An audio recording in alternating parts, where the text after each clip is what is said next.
World hyper tension டே அதாவது உயர் இரத்த அழுத்த விழிப்புணர்வு தினம். நாளில் ஒருத்தருக்கு பிபி இருக்குதுன்னு சொல்கிறாங்க. 10 பேரில் 6 பேருக்கு கிட்னி ப்ராப்ளம் இருக்குதுன்னு சொல்கிறாங்க.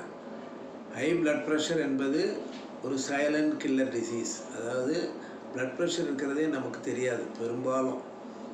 அதனால் எல்லாருமே பிளட் ப்ரெஷர் எனக்கு ஒன்றுமே இல்லை டாக்டர் அப்படின்னு நினைக்கக்கூடாது. நம்ம எல்லாருமே 35 வயசுக்கு மேலே ஆகிட்டாலே நம்ம பிளட் ப்ரெஷரை செக்கப் பண்ணிக்கிறது நல்லது.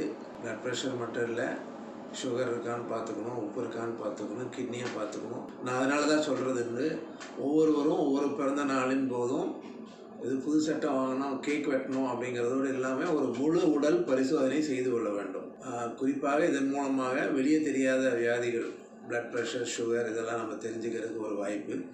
பிளட் ப்ரெஷர் இருக்கிறவங்களுக்கு எப்போ நம்ம டெஸ்ட் பண்ணுவோம்னா, அவங்க ஆல்ரெடி குடும்பத்தில் யாருக்காவது பிளட் ப்ரெஷர் இருந்தாலோ, குடும்பத்தில் யாருக்காவது கிட்னி ப்ராப்ளம் இருந்தாலோ, ஹார்ட் அட்டாக் வந்திருந்தாலோ, சின்ன வயசில் ஸ்ட்ரோக் வந்திருந்தாலோ, இதெல்லாம் இருந்தால் பிளட் ப்ரெஷர் இருக்கான்னு பார்க்கணும்.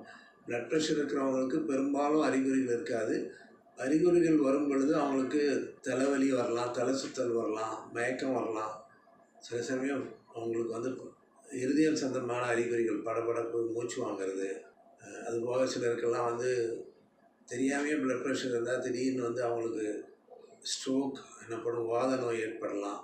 சிலர் கிட்னி ஃபெயிலியரோடு வரலாம்.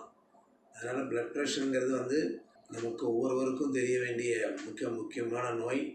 இதுக்கு வராமல் தடுத்துக்கிறதுக்கு ஆரம்ப காலத்திலே நம்ம கண்டுபிடிச்சி முறையான சிகிச்சைகளை எடுத்துக்கொண்டோம்னா நம்மளுடைய இதயத்தை பாதுகாத்துக்கொள்ளலாம், கிட்னியை பாதுகாத்துக்கலாம், ஸ்ட்ரோக் வராமல் பாதுகாத்துக்கலாம்.